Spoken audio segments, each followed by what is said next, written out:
So good day everyone, I am Angelo Alboro, second year college students taking the course of Institute of Business Management and major in Financial Management, and here at Northern Bukidnon State College.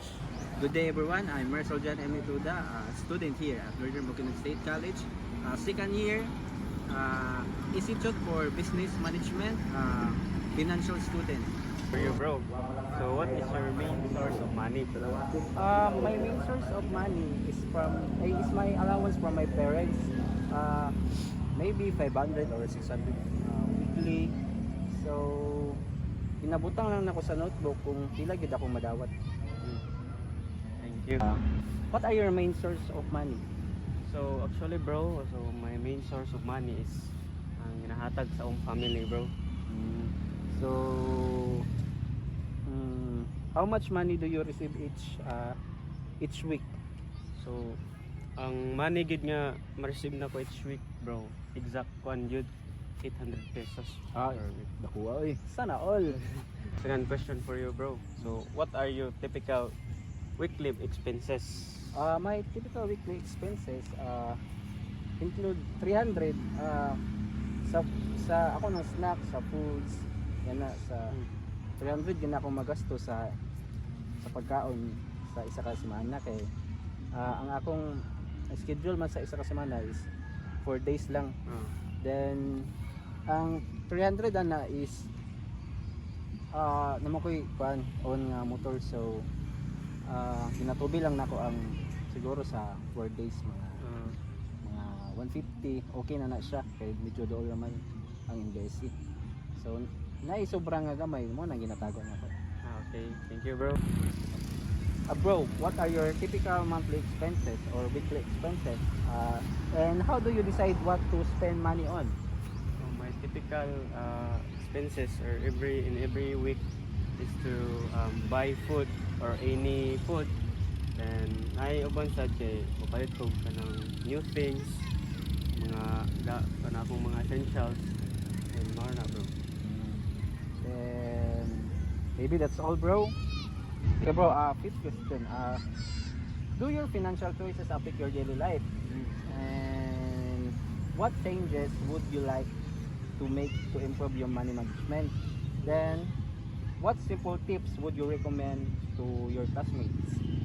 Sorry bro, maka-affect jud sa akong daily life ang financial choices. Kay actually na mga sa schools na magyoy kuan lang kita mo gasto Japon sa print, especially sa college. Importante maging ang print bro.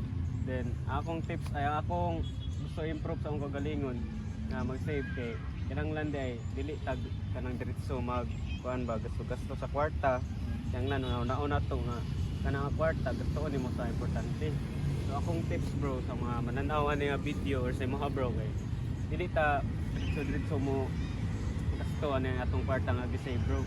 Kay ano atong gina-save kay magamit sad ni sa atong future or sa atong if makuntag business puhon, so magamit sad ni siya bro. Importante jud kayo ang pag-save sa kwarta bro. Thank you bro. My last question bro is, how do your financial choices affect your daily life? Good siya kay gasave man ko, so magamit gid ako siya kanang mga pinakalit nga amuton nga na ba kana bitong kanang makuot nako kay nagtigo man ko. Then mo lang to.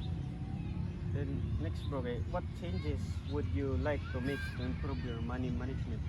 Siguro akong gusto ma-improve is kana bitong dili nako mapatakagasto akong itigom kay usay manggod kay katigom mo ko nya mag-scroll ko sa social media na makita nga mga baligya dito, so nangganyo ko palit tapos aya na ko ma-realize na dili din ako siya kailangan. Okay. So the last bro is, what simple tips would you recommend to classmates for better savings and spending habits? Siguro akong tips para sa ako mga classmates o tayo mo bro kay kanang gatigom na magud ko. Ang akong tips gyud is kana bitawng kanang dili magpatakag gasto sa kwarta, kanang mugas ko kwarta kung naon sa nimo kung kailangan ba nimo sa nang mga school supplies kailangan mi nato na. Then set aside sa nato ng mga gusto sa tuwa, gusto nato pero dili din nato gusto bitaw.